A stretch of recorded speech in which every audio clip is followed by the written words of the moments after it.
Hey everyone, welcome back to FPL Fran. Today's video is going to be my Game Week 9 draft wildcard. And I thought this exercise would be really fun because obviously I did wildcard last week myself.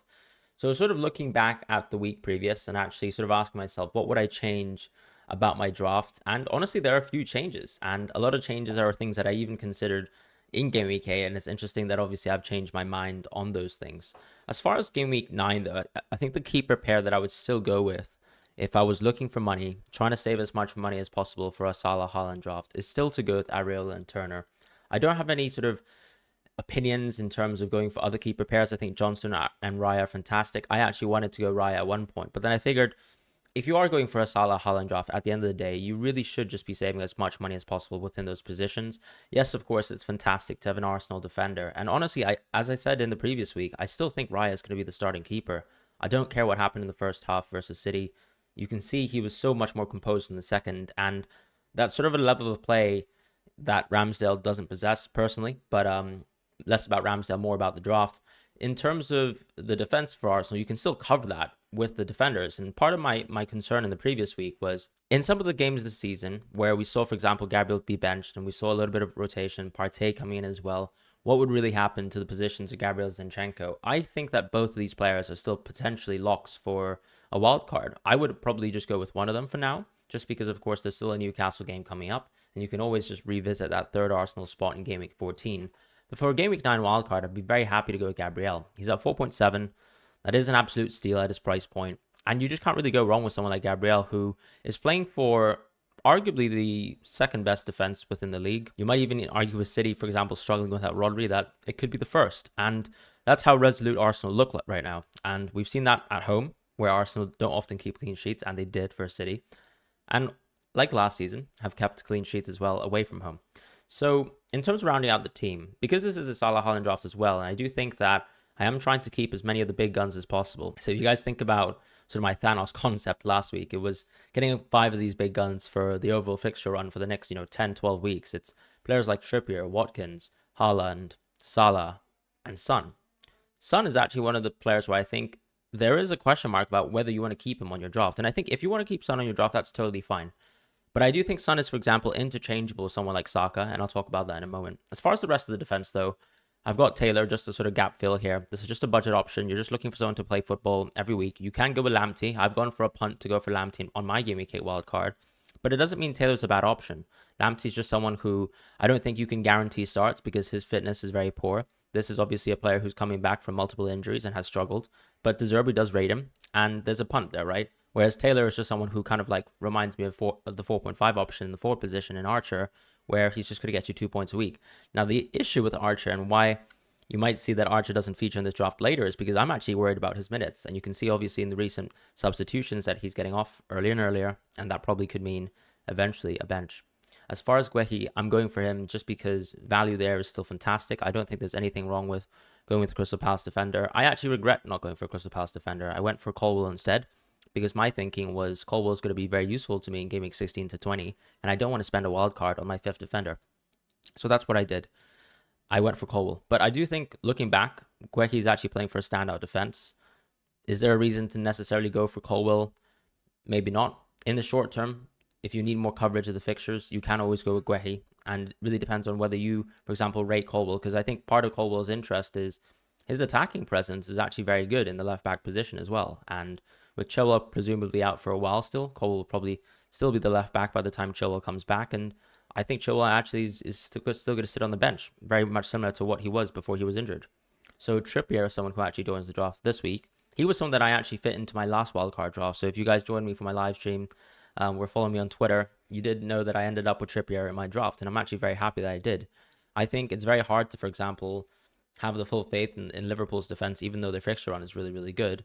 And I don't really like spending the money on Robertson, so I've gone for Trippier instead. The last player on this draft is actually going to be Cash, and this is still a triple Villa draft, but you might not be so confident in Cash. I think the other position that you can go with is always between Dalot and Cash, but I just still don't have the same sort of supreme confidence over this United team. Yes, the fixtures are fantastic. 3 out of 4 games, coming up are beautiful. There really is no reason to ignore someone like Dalot because yes, you might argue that the United offense have been shocking, but Dalot, of course, at least gets to play versus some teams that really, really struggle to score. The issue, of course, when you look at goals, for example, like the Brentford goal being scored and Onana's really poor keeping, I mean, there are some questions to be asked because, of course, there's so much rotation. There's so many injuries. Amrabat's playing left back. People are playing out of position. That's going to hurt, for example, the defense. And maybe we can't see that within underlying stats. So I do think there's a bit of a fear. And for me, it's a 50-50 between Cash and Dallo. And I'd probably pick Cash in this situation. In the midfield, I'm going to go with Salah, Neto, Saka, Palmer, Diaby. Now, you're looking at this midfield now, and it's probably going to be, oh, why are we spending so much money or so little money in the midfield? We're going with Neto and Palmer instead, as opposed to players like Son and Maddison, and actually going for more premium picks. And I think part of that is because, as you may know, and you may find out, this is a 3-4-3 draft, really, with a 3-5-2 hybrid capability. So the idea with Palmer is he doesn't have great fixtures coming up. He only has good fixtures just like Colwell on my draft in Gameweek 16+. But the beauty of Palmer, in my opinion, is if he's on penalties, let's say if Reece James comes back and he doesn't stay on penalties, then Palmer's still a good pick, because for someone who's actually playing at least 70 minutes a game for the Chelsea team, and for Nkunku to be still out injured for at least the next few months up until January, which means at least 12 to 13 game weeks of enjoying Palmer at this cut rate price at 4.9, you're looking at a player playing for a very strong team who has slightly tough fixtures coming up, who can be benched, but can also be played in Game Week 10. So that's what I really like about Palmer. I think he just creates this budget flexibility in this draft where I have the confidence to actually go with a very, very well-rounded draft structure. And for most weeks, I'm actually happy to bench a 4.9 player. I've done that many, many times with a defender, because if you think about it, your defender at most has to be 4.0. So the next most expensive defender, if you, let's say, look at Palmer's price range, is going to be something like 4.5, right? Because the cheapest midfielder who's reliable is 4.3 or 4.4, Nakamba or Chukwuemeka. But I don't think Chukwuemeka will get too many minutes of football. Whereas Palmer, I think right now is a nailed starter. And of course, he can actually be an early sub. We've actually seen him struggle with fatigue. I think the first full start that he had in the Premier League, he had to be hooked off because clearly he was sort of dissipating in terms of the quality. And with the recent match, of course, looked very good still in the Burnley game and actually played around 89 minutes of football. So I think Palmer's a fantastic pick. And even if he was to play 70 minutes a game, I still think he would be a fantastic pick. Because as soon as Game Week 16 comes around, it's not like we're going to immediately triple up on Chelsea. But having someone who's at 4.9 who's starting with those fixtures is fantastic. And then Diaby is someone who I think he's interchangeable with a couple of picks right now. You can obviously just go jump ahead of the curve and go with Matoma. You can even, for example, if you have extra money in the bank, go with Bowen. But I think Diaby just has great fixtures coming up. And I'd probably be happy to, for example, own Diaby for the Luton fixture and then actually hop off. And that's sort of how I see Diaby. It's kind of like a short-term punt here. And with Neto, he's a pick here where I think he's just very stable. There's nothing wrong with Neto. He competes with options like Gordon, with Gibbs White and things like that. But with Neto, I think you have the full guarantee of minutes, and there's really nothing to go wrong here. He's had good attacking chances, should have scored in the previous match. He's got 5 assists so far, is clearly the most creative player on the team. And there is some value in that because Neto clearly is a major threat, and you'd argue a talisman for this Wolves team, who actually probably have been, exceeding our expectations so far. So that's why I really, really like Neto. And then Salah, of course, is in this draft because this is actually going to be a Salah-Haaland draft structure. And obviously, that's why we have to sort of take some liberties within the midfield and the attack, even argue the defense in terms of not getting 5 defenders or, let's say, the keepers. Salah, of course, just has fantastic captaincies coming up. So in Game Week 9, you might even be considering going with Salah. But obviously, in a Haaland draft, I'd definitely consider Haaland captaincy over him because Haaland has Brighton. He's also at home, just like Salah's at home versus Everton. Then you also have Game Week 10, where, once again, it's a great opportunity to go with the Salah captaincy. So when I'm thinking about covering all the captaincies for the near future, really, I just want Saka, Salah, and Haaland. I'm not really even considering Son at this point. So that's sort of why Son has fallen out of this draft and why we also have someone like Bukayo Saka on the team. Because I think with the 2 weeks rest that he's going to get by not playing international matches, he's probably going to come back for this Chelsea game. It's not the best of games. You also have the Newcastle game coming up. But then the other 3, just like, for example, when you compare the United team, who are actually horrific, and have 3 really good fixtures, you're still sort of tempted to go into them. But with Arsenal, you sort of have the guarantee that they're a great team. They're still in form, and there's nothing really to lose here with Saka, other than the fact that maybe he decides to give penalties away to people whenever he wants. And that's why also I would go without Odegaard, just because Saka, I prefer his open play stats a lot more than Odegaard, and pen share, I wouldn't try to cover it completely. I just think you can go triple Arsenal at one point, which could also include, let's say, Zinchenko by Game Week 14. So that's why I'm going with this midfield. And then in the attacking positions, in the 4 positions, I'm going with Watkins, Alvarez, and Haaland. Now, the interesting about Alvarez is we've actually seen a bench in the Red Bull Leipzig game, and we also saw only 68 minutes of play versus Arsenal. But the question, of course, is whether Julian Alvarez is still worth his price. And I think he is. Yes, of course, he's gone off to international duty, and he might actually have limited minutes versus Brighton. But I think going forwards, you also have to consider that this wildcard leads you until Game Week 20. So when you're going with the pick like Solanke, he's probably going to be a future transfer out. When you go for even more budget forward players, maybe I think Lyle Foster is one option to consider. But when I think about Lyle Foster and Palmer, I actually prefer Palmer just in general, right? For the shape of this draft, do you actually feel like you need to actually go with more midfield picks? Because if that's the case, then obviously you can go off of Alvarez. But I have to also say at 7.0 at this sort of price range, I still think there are not many options, even in the midfield position, that can compete with him. Bowen is probably a good example of that at 7.2 or 7.3. But I still think Alvarez is a better option, even though he has limited minutes at times.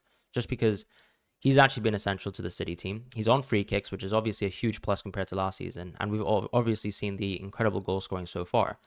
In fact, actually, if you track his historical finishing, he's shown to be a very positive finisher, and I think we will expect him to be a world-class finisher within a few years and sort of regard him as such. Right now, he's already showing the early signs. So I really like Alvarez. And then with the case of Watkins, he just has fantastic fixtures. I don't think I would ever really choosingly avoid Watkins. Yes, of course, he's getting blanks here and there. He's getting, or something close to the blanks, where you're getting assists per game. But Watkins is just super consistent. Hit the post in the previous week as well.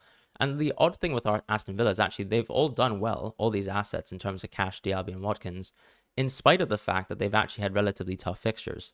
So the fact that they now finally have basically 5 fantastic fixtures coming up, and we're still sort of questioning whether they're overperforming, isn't really a problem for me. I've been asked the question. I just simply think that if you're overperforming the worst fixtures, let's say if you start to underperform and you've got better fixtures, how much worse can it really be? And that's why I think I'd rather always back someone with good fixtures. And honestly, the underlying stats so far in open play for Diaby, for Cash, for Watkins have all been fantastic. So there's nothing really that sort of leads me to sort of think that I would actually go away from them. And obviously to round off this draft, it's Haaland. Personally, within my money in the bank, I actually have 0.5. So there's actually many upgrades I can do. I think maybe you can even consider upgrading Guehi. You could even, let's say, consider upgrading Neto. You could also consider upgrading maybe Julian Alvarez if you really want to, but I just don't think there is a need to, for example, stretch towards someone like Darwin, who I think is potentially a bigger risk than Julian Alvarez in terms of long-term minutes, because the competition is a bit steeper. It's Gakpo, it's Jota. And when you look at the midfield position as well, yes, of course, there's going to be West Ham picks, Brighton picks as well. But I don't think there's anything to suggest that, for example, Diaby is going to be a worse option. And you do, unfortunately, have to sort of fit in one of these picks in terms of Neto's price point. So it's really between him, Gibbs White, and Gordon for me. So those are sort of alternative picks you can go for as well. And then the defensive position, as I said, you can go for Lamptey. And if you want to stretch your budget in the keeper position, you can, for example, instead of going for Guehi within the defender position, go for Johnstone as well, and then bench Guehi and maybe replace him with someone else that you actually quite like. Or you can just go with someone like Raya as well. Lock in that triple Arsenal defense or triple Arsenal early. And that's going to be my wildcard draft for Game Week 9. I hope you guys enjoyed the video. Hope you guys understood also the logic of some of the picks. Obviously, as I said, with FPL, it depends on transfer budgets. It also depends on when and what time you actually bought these players. So you might actually have, for example, Trippier at a cheaper price, which sort of would incentivize you, honestly, to keep him. You might have Alvarez and you've kept him at 6.8, 6.9. And that might actually give you even more incentive to keep Alvarez. So you have to think about that too in terms of your team structure. But that's going to be me now for the Game Week 9 video. Hope you guys drop your comments in terms of suggested picks, and I'll see you guys in the next video.